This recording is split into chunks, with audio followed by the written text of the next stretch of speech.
नमस्कार, मैं हूं विनय सिंह। आपका बहुत बहुत स्वागत है। झारखंड में नौकरी की आस में बैठे हुए स्टूडेंट्स के लिए बड़ा ही समस्या है कि वह किस नीति का समर्थन करे और किसका विरोध करे।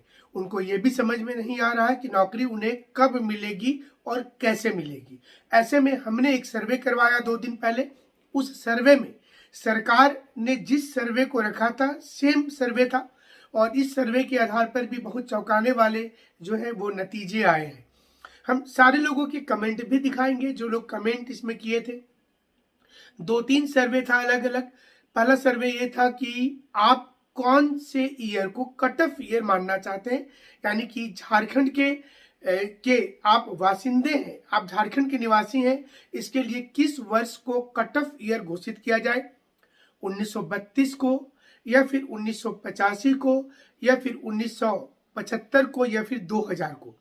हमने ऑप्शंस में 1964 नहीं दिया था, लेकिन कई लोगों ने कमेंट करके 1964 भी कहा है।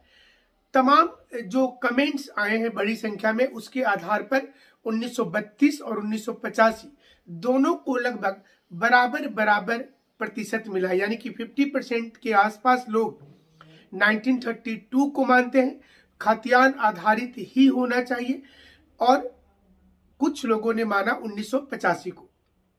1975 और 2000 को भी मानने वाले कुछ प्रतिशत जरूर से हैं। लेकिन यहाँ पर अधिकांश लोगों ने अपने कमेंट में ये लिखा है कि खतियान आधारित होना चाहिए। खतियान आधारित किस डिस्ट्रिक्ट का क्या हो, ये सरकार तय कर ले। अब आपको पहले ये समझाते हैं कि खतियान आधारित होने से क्या होगा, और उसके बाद दूसरा सर्वे का रिपोर्ट दिखाएंगे, जिसमें हमने ये सवाल पूछा था कि 60-40 चलेगा, यानी कि 60-40 चलतो या 60-40 नहीं चलतो। ये दोनों में 86% लोगों ने कहा है कि 60-40 नहीं चलतो। ये क्या है माजरा? 60-40 को लेकर स्टूडेंट्स के दिमाग में क्या चीजें चल रही हैं और खातियान बनने से कैसे सब कुछ दूर होगा। जब आप नौकरी के लिए कोई फॉर्म भरेंगे तो अमूमन उस फॉर्म में ये लिखा रहता है कि आप भारत के नागरिक हैं अथवा नहीं हैं। दूसरा कॉलम होता है कि आप उस राज्य के निवासी हैं कि नहीं है। अगर झारखंड में सिर्फ इस कॉलम को जोड़ दिया जाएगा कि आप उस राज्य के, यानी कि क्या आप झारखंड राज्य के निवासी हैं, और अगर आप हाँ लिखते हैं तो उसमें मांगा जाएगा कि निम्नलिखित में से कोई एक डॉक्यूमेंट को आप दिखाइए। तो फिर खातियान आधारित आपका एक डोमिसाइल बना होगा। उस डोमिसाइल का बनाने का अधिकार ब्लॉक में और एसडीओ ऑफिस में दिया हुआ है। आपने पिछले वर्ष जिस समय में सर्टिफिकेट आधारित पॉलिसी आई थी, उस समय में किसी का भी डोमिसाइल नहीं बन रहा था, क्योंकि ब्लॉक ऑफिस में 10th 12th जो था वो झारखंड से करना कंपलसरी था अनरिजर्व्ड कैटेगरी में कुछ लोगों के लिए, जबकि अनरिजर्व्ड कैटेगरी में ही जो ईडब्ल्यूएस थे उनको बन रहा था, उनका ओबीसी का बन रहा था, एससी एसटी का बन रहा था। तो हाईकोर्ट ने जब इसको इलीगल करार दे दिया, असंवैधानिक कह दिया, तो सरकार ने एक नई नीति लाई स्टडी करने के बाद, और इसको ही 60-40 का नाम दिया गया।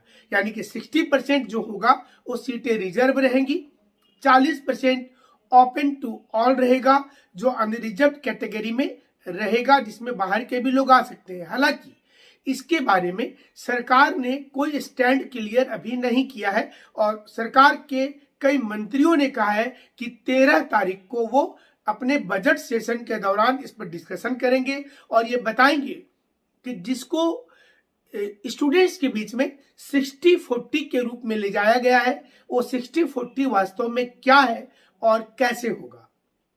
ये मूल मुद्दा था कि बाहर के बच्चों को कैसे रोका जाए। झारखंड के जो अनरिजर्व्ड कैटेगरी है, जिसको यूआर कहते हैं, 60% को कोई दिक्कत नहीं है, क्योंकि उनका सीट रिजर्व रहेगा। उनके अगर ईडब्ल्यूएस भी है तो आपका यहाँ से बना हुआ होना चाहिए इनकम का सर्टिफिकेट। अगर आप एससी एसटी अथवा ओबीसी हैं तो आपके पास जाति प्रमाण पत्र होना चाहिए। तो निश्चित रूप से ये सेफ है 60%। प्रॉब्लम आ रहा है 40% पर। जो 40% है अनरिजर्व्ड यूआर जिसको कहते हैं, क्या इसमें बाहर के लोग भी शामिल हो जाएंगे? क्या इसमें दूसरे राज्य के भी रिजर्व कैटेगरी के लोग उसी में फॉर्म भरेंगे। जाहिर सी चीज है कि अगर जाति प्रमाण पत्र किसी का दूसरे राज्य का है तो झारखंड में वो नहीं फॉर्म भर पाएंगे उस एसटी में या फिर एससी कैटेगरी में। जैसे आप बंगाल के एसटी हैं तो झारखंड में एसटी का लाभ आपको यहाँ के एग्जाम में नहीं मिलेगा। अब सवाल ये उठ रहा है कि 40% पर सरकार ने अपना स्टैंड क्लियर नहीं किया, इसे लेकर दुविधा हो गई और इसी दुविधा के चलते स्टूडेंट्स काफी परेशान हो गए हैं। उनको ये लग रहा है कि 40% के नाम पर पहले वाली सरकार के अनुसार ही जो बिहार, यूपी, छत्तीसगढ़, मध्य प्रदेश, बंगाल, उड़ीसा के बच्चे होंगे वो एंट्री कर जाएंगे और झारखंड के जो अनरिजर्व कैटेगरी में यूआर में है वो बच्चे रुक जाएंगे। यही दुविधा का कारण है। मूलवासी और आदिवासी को कैसे ज्यादा से ज्यादा नौकरी दिया जाए, ये महत्वपूर्ण मुद्दा हो जाता है। मूलवासी में वैसे लोग आ जाते हैं जो आदिवासी तो नहीं है लेकिन उसके पास खातियान 1932 का अथवा 1964 का उनके पास है, यानी कि उनके पूर्वज उस वर्ष से झारखंड में आकर के रह रहे थे अथवा उनके नाम से कहीं पर कोई ना कोई जमीन है और उस जमीन के आधार पर ही वंशावली के क्रम में उनका बच्चे का आज सर्टिफिकेट ब्लॉक से या एसडीओ ऑफिस से बन जाएगा तो फिर ये दुविधा समाप्त हो जाएगी। सरकार 13 तारीख को सरकार के मंत्रियों ने कहा है, हम ऐसा कोई दावा नहीं कर रहे, पब्लिक डोमेन में आके कहा है कि वो एक अपना स्टैंड क्लियर करेगी। ये स्टैंड कितना सही होगा ये देखने वाली बात होगी और क्या इससे स्टूडेंट्स का जो कंफ्यूजन है क्या वो दूर हो जाएगा, ये एक बड़ा मुद्दा सामने आ रहा है। और यही कारण है कि सारे स्टूडेंट्स ये मानते हैं कि झारखंड में 60-40 करें या जो करना है करिए, 90-10 कर दीजिए। लेकिन हमने जो सर्वे किया था वो सर्वे में लगभग 90% लोगों ने ये माना कि हमें नौकरी चाहिए। नौकरी कैसे मिले ये सरकार को सोचना है, नौकरी देने का प्रारूप क्या हो ये सरकार को सोचना है और यहाँ के लोगों को कैसे सुरक्षित रखे ये सरकार को सोचना है। ये सबसे बड़ा प्रॉब्लम जो है ये सरकार को हमें लगता है कि 13 तारीख को ये सॉल्व होना चाहिए और अगर हो जाती है ये सॉल्व हो जाता है तो ऐसे में सरकार का बहुत बड़ा ये सक्सेस माना जाएगा और स्टूडेंट्स के लिए एक रास्ता खुल जाएगा। स्टूडेंट्स को जो एक आम स्टूडेंट गांव से निकल कर आया है तैयारी करने के लिए उसके दिमाग में सिर्फ ये चल रहा है कि कैसे भी करके हमको नौकरी चाहिए और बाकी किसी प्रकार के चीजों में हमें नहीं फंसना है।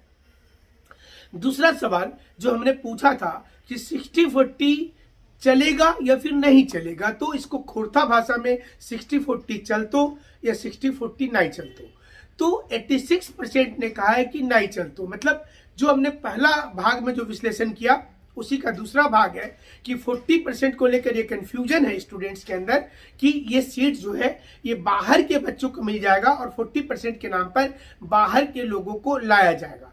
अगर एक बार इसको क्लियरिटी कर दिया जाए तो कंफ्यूजन खत्म हो जाएगा और रास्ता खुल जाएगा। अब सवाल ये उठता है कि वैकेंसी कब तक आएगी, क्या आपको अपने से तैयारी करते रहना चाहिए। हमने पहले भी पिछले साल भी हमने बोला था कि एग्जाम जेएसएससी सीरियल नहीं हो पाएगा और अंत में वही हुआ क्योंकि कोर्ट में मामला था। इस बार सरकार ने संवैधानिक रूप से तो पॉलिसी अभी तक ले आया है और हमें नहीं लगता है कि सरकार को कोई प्रॉब्लम होगी इस पॉलिसी में, क्योंकि वो 40% को बचाने के लिए कोई ऐसा जरूर से प्रावधान लाएगी जो प्रावधान सर्टिफिकेट बनाते समय ही रोक देगा। यानी कि जो स्टूडेंट झारखंड के मूलवासी के अंतर्गत आते हैं, यूआर में है, तो उनको ब्लॉक से खातियान आधारित ही सर्टिफिकेट चलेगा और जब 1985 हो या 1932 हो, ये एक आधार की बात हो रही है कि झारखंड का मूलवासी आप किसे कहेंगे, झारखंडी किसे कहेंगे, ये एक विवेचना का प्रश्न हो सकता है, विश्लेषण का प्रश्न हो सकता है कि झारखंड जिस दिन से बना 15 नवंबर 2000 से रघुवर दास ने, उससे 15 साल पहले यानी कि 1985 से लोगों को झारखंड का लोग बता दिया। झारखंड में कितने लोग मूलवासी हैं, कितने लोग आदिवासी हैं, कितनी जनजाति हैं, कितने कुर्मी बहुल मतदाता हैं, कितने लोगों के पास खतियान है, एक डेटा का प्रश्न है और इस पर बैठ करके सरकार को 2-3 दिनों में विचार करके जरूर से बता देना चाहिए कि हम झारखंडी मानते किसे हैं। फिलहाल यही क्लियर नहीं हो पा रहा है इस सरकार में कि अभी तक अगर सरकार ने की जो सर्टिफिकेट पॉलिसी हट गई है, तो अभी तक अगर मानेंगे कि झारखंडी कौन है, तो 1985 से चूंकि सरकार ने इंडिकेशन दे दिया कि हम रघुवर दास वाली जो पॉलिसी थी 2016 के पहले की, उसको एक्सेप्ट करने वाले हैं। तो 1985 से जो लोग झारखंड में रहे, 1985 से जो लोग झारखंड में रह रहे, उनको झारखंडी बोला गया और उनका डोमिसाइल बन गया। अब नया कोई चीज लाता है। आपको याद होगा कि बाबूलाल मरांडी की सरकार जब थी, तो पहला बार 1932 खतियान की बात हुई थी और उसके बाद सरकार गिर गई थी वो। उसके बाद कोई सरकार ने भी थैला से 1932 को निकालना मुनासिब नहीं समझा। लेकिन चूंकि जेएमएम के ये उसके जो मैनिफेस्टो है उसमें ये शामिल है, जेएमएम शुरू से बोलती आई है कि 1932 के आधार पर हम खतियान आधारित करेंगे, तो उसकी एक दुविधा है राजनीतिक कारणों से कि 1932 के बिना वो आगे नहीं बढ़ पाती है। वही कांग्रेस को अगर देखिए तो कांग्रेस 1932 पर चुप हो जाएगी, क्योंकि उसे ऐसा लगता है कि उसके जो मतदाता अर्बन एरिया में वो 1932 वाली अगर पॉलिसी लाती है तो नाराज हो जाएंगे।